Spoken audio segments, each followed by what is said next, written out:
ನಮಸ್ಕಾರ. ಡಾಕ್ಟರ್ ಸಿದ್ದು ಅವರು K K news Kannada channel ಅಂತ ಒಂದು ಒಳ್ಳೆ ಯೂಟ್ಯೂಬ್ ಚಾನಲ್ ಅವರು ಓಪನ್ ಮಾಡಿದ್ದಾರೆ. ಆ ಯೂಟ್ಯೂಬ್ ಚಾನಲ್ನ ವಿಶೇಷತೆ ಅಂತ ಹೇಳಿದ್ರೆ ಅದರಲ್ಲಿ ಕೇವಲ ಸಣ್ಣ ಮಕ್ಕಳು ದೊಡ್ಡವರು ಯಾವುದೇ ಒಂದು ವಯಸ್ಸಿನ ಅಂತರ ಇಲ್ಲದೆ ಹೆಚ್ಚು ನಮ್ಮ ಕನ್ನಡಕ್ಕೆ ಸಂಬಂಧಪಟ್ಟಿರುವಂತಹ ಕರೆಂಟ್ ಅಫೇರ್ಸ್ ಎಲ್ಲ ಮಾಹಿತಿ ಸಿಗ್ತಾ ಇದೆ.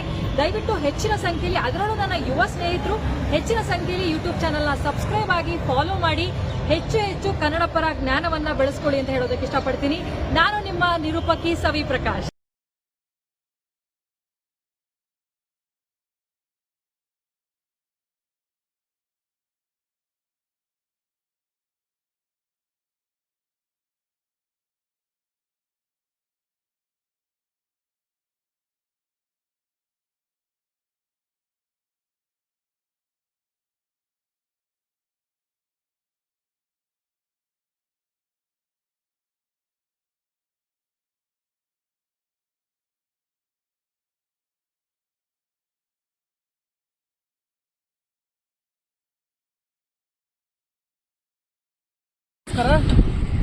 ಏನು ವಿಜಯಪುರ ಜಿಲ್ಲೆಯಲ್ಲಿ ಪಂಚನದಿಗಳ ಜಿಲ್ಲೆ ಅಂತ ಕರಿತೀವಿ. ಇಲ್ಲಿ ಬರಗಾಲ ಅಂತೂ ನಾವು ಶಾಶ್ವತವಾಗಿ ನೋಡ್ತಾ ಇದ್ದೀವಿ. 2 ವರ್ಷಕ್ಕೊಮ್ಮೆ 3 ವರ್ಷಕ್ಕೊಮ್ಮೆ ಒಣ ಬರ, ಹಸಿ ಬರ ಈ ರೀತಿ ಕಾಣ್ತಾ ಇದೆ. ಅದರಲ್ಲಿ ಪ್ರಮುಖವಾಗಿ ಏನು ಈ ಡೋಣಿ ನದಿಗೆ ಸಂಬಂಧಪಟ್ಟಂತೆ ಈಗಾಗಲೇ ಕಳೆದ ಹಲವಾರು ವರ್ಷಗಳಿಂದ ಇದಕ್ಕೊಂದು ಶಾಶ್ವತವಾದಂಥ ಒಂದು ಪರಿಹಾರ ಕಂಡುಕೊಡ್ರಿ ಅಂತ ಹೇಳಿ ಮಾನ್ಯ ಜಿಲ್ಲಾಡಳಿತಕ್ಕೆ ಮತ್ತು ರಾಜ್ಯ ಸರ್ಕಾರಕ್ಕೆ ಈ ಭಾಗದ ಎಲ್ಲ ರೈತ ಬಾಂಧವರು, ರೈತ ಮುಖಂಡರು, ರೈತ ಸಂಘದವರು ಎಲ್ಲರೂ ಕೂಡ ಮನವಿಯನ್ನು ಮಾಡ್ಕೊಂಡ್ರ ಪ್ರತಿಫಲವಾಗಿ ಪ್ರತಿ 2 ವರ್ಷ 3 ವರ್ಷ ಅಥವಾ ಪ್ರತಿ ವರ್ಷ ಇವರೇನದ ಇದಕ್ಕೊಂದಿಷ್ಟು ಎಸ್ಟಿಮೇಟ್ ಇಟ್ಟು 1 ಕೋಟಿ 5 ಕೋಟಿ ಅಂತ ಹೇಳಿ ಈ ರೀತಿ ಖರ್ಚು ಮಾಡ್ಲಕತ್ತಾರ.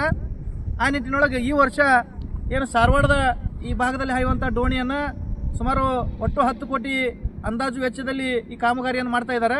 ಅದರಲ್ಲಿ ಈ ಧಾರವಾಡಕ್ಕೆ 2.5 ಕೋಟಿ ರೂಪಾಯಿ ಇಟ್ಟಾರ. ಇದು ಏನಾಗ್ಯದಪ್ಪ ಅಂತಂದ್ರೆ ಈ ಹೂಳು ಎತ್ತುವುದು ಏನದಂತಂದ್ರೆ ಕೇವಲ ಟೆಂಪ್ರರಿ ಮಾಡಿ ಏನು ಈ ಮಣ್ಣನ್ನು ಇಲ್ಲಿ ಸೈಡ್ ಹಾಕಿ ಯಾವುದೂ ಕೂಡ ಶಾಶ್ವತವಾದಂಥ ಒಂದು ಪರಿಹಾರ ಇಲ್ಲಿ ಆಗ್ತಾ ಇಲ್ಲ. ಕೇವಲ ನೆಪ ಮಾತ್ರಕ್ಕೆ ಏನದ ಬಿಲ್ ಎತ್ತುವಂಥ ಒಂದು ವ್ಯವಸ್ಥೆ ನಡೀಲಾಕತ್ತದ. ಅದೇ ರೀತಿಯಾಗಿ ಎಲ್ಲಿ ಡೊಣ್ಣಿ ಹಾಯ್ದದ ಅಲ್ಲಿ ಬಿಟ್ಟು ಕಿಸಿನಿಂದ ಇವ್ರು ಬೇರೆ ಬೇರೆ ಮಾರ್ಗದೊಳಗೆ ತಮ್ಮ ಏನದ ಹೂಳು ಎತ್ತು ಕೆಲಸ ಮಾಡ್ಲಾಕತ್ತಾರ. ಇದು ಹಿಂಗೆ ಆಯ್ತಪ್ಪ ಅಂತಂದ್ರೆ ಮಹಾಪ್ರವಾಹ ಬಂದಂಥ ಸಂದರ್ಭದಲ್ಲಿ ಇಡೀ ನೀರು, ಆ ಡೋಣಿ ನೀರು ಊರಲ್ಲೆಲ್ಲ ಹೋಗಿ ಸಾಕಷ್ಟು ನಷ್ಟ ಅನುಭವಿಸುವಂಥ ಒಂದು ಸಂದರ್ಭ ಐತಿ.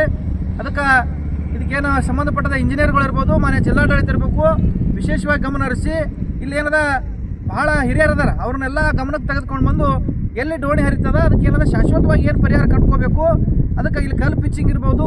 ಅದೇ ರೀತಿಯಾಗಿ ಡೋಣಿಯನ್ನು ಸುಮಾರು ಇಲ್ಲಿ ಮೊದಲು ಹೇಳ್ತಾ ಇದ್ರು 20-30 ಫೂಟ್ ಒಳಗಿದ್ರು ಕೂಡ ಕೇವಲ ಒಂದು 2-3 ಫೂಟ್ ಈಗ ತೆಗೆದು ಏನದ ಈ ಬಿಲ್ ಎತ್ತುವಂಥ ಒಂದು ಕೆಲಸ ಮಾಡ್ಲಕತ್ತಾರ.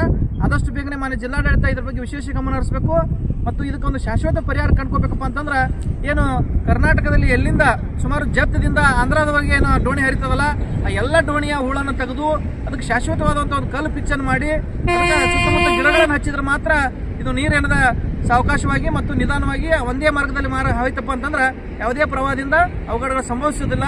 ಅದಕ್ಕೆ ಕೇವಲ ನೀವು 2 ಕೋಟಿ 5 ಕೋಟಿ 10 ಕೋಟಿ ಇಟ್ಟು ಬಂದ್ರೆ ಇದು ಕೆಲಸ ಆಗಂಗಿಲ್ಲ. ಇದಕ್ಕೆ ಸುಮಾರು 1000 ಕೋಟಿ ರೂಪಾಯಿ ಇದಕ್ಕೆ ಅನುದಾನ ಬೇಕಾಗ್ತದೆ. ಅದಕ್ಕೆ ವಿಶೇಷವಾದಂಥ ಒಂದು ಅನುದಾನವನ್ನು ರಾಜ್ಯ ಸರ್ಕಾರ ಇದಕ್ಕೆ ಮೀಸಲಿಡಬೇಕು.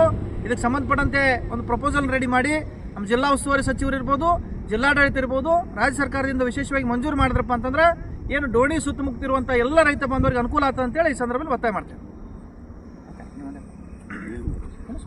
200 ಕೋಟಿ ಸರಿ 200 ಕೋಟಿ ಪ್ರಸ್ತುತ